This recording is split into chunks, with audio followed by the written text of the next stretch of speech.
There's a lot of momentum in that. And somewhere between hoping and believing, you start getting manifestations. And so belief goes from knowing, because all kinds of evidence is now pointing toward it. Oh, we love saying this to you. What a wonderful question you've put to us. When you're hoping for something, you're still in that phase where it's vibrationally complete and you are mostly thinking in direction of what you want rather than what you don't want. But the manifestation hasn't started showing itself to you. But if you stay in that hopeful place long enough, now manifestations begin to show themselves to you, and now you begin to believe. When you begin hoping for something, and then you start noticing what comes from that, and then you begin believing, and you start noticing what comes from that, before long, knowing is easy. We want to put this into the context of what faith is. A feeling of faith is belief that it will happen, even though I don't have evidence that it is happening.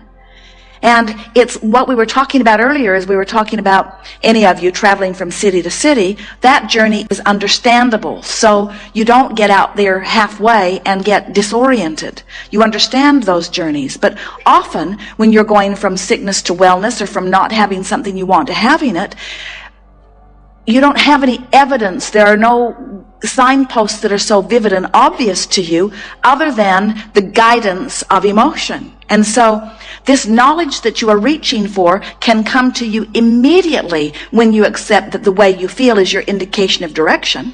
In other words, when you know that the better you feel, the better it gets, and the worse you feel, the worse it gets, that's the knowledge that you're really wanting to reach for.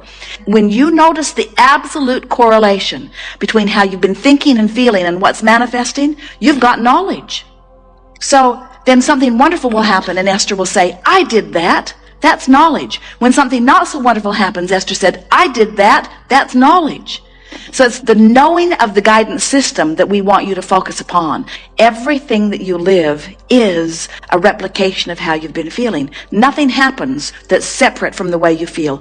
Everything happens that is exactly corresponding to how you've been feeling. So as you start consciously noticing those comparisons, as you think and feel and have a manifestational result, before you know it, you have knowledge. And then you start saying, I know I did that. And we think that that's really the knowledge that you're wanting to reach for. And then it's just a matter of practicing the better feeling thoughts.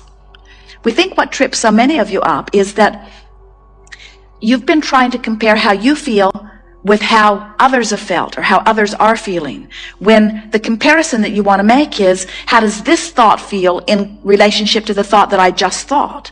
And as you keep leaning to increasingly better feeling thoughts, before you know it, you'll become addicted to the feeling of momentum and well-being. And then the conversation won't be, how do I have knowledge? The conversation will say, I have the knowledge. The question is whether I am deliberately applying it or not. We tease Esther a little bit because she knows the difference between a thought that feels better and a thought that feels not as good. She knows. She's been practicing this for a long time. She knows a thought that feels a little better and a little better and a little better. And with deliberate attention, she can parlay any thought that feels any way into a better feeling thought. No matter how good it feels, she can make it better. No matter how bad it feels, she can make it better. She knows how to make every single thought feel better. But sometimes she does not use that as her criteria. She'll say, well, it's true.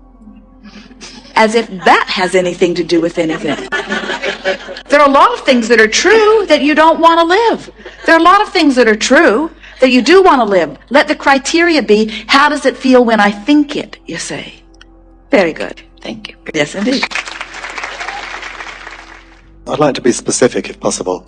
My partner Mark and myself have this dream of in the northern part of Ontario, in the wilderness area, to build a bed and breakfast that will offer alternative healing and spiritual renewal through being in nature. And we both have sent that out together as two people together, one desire. We talk about it, we visualized it, we've done all that. I've felt that I know it's coming. But there are times when I feel that either myself or Mark are doubting it. And so my question is, if I am really feeling that, yes, it's coming, I'm feeling very positive, and Mark is doubting, or the other way around, which one wins out? Well, as you are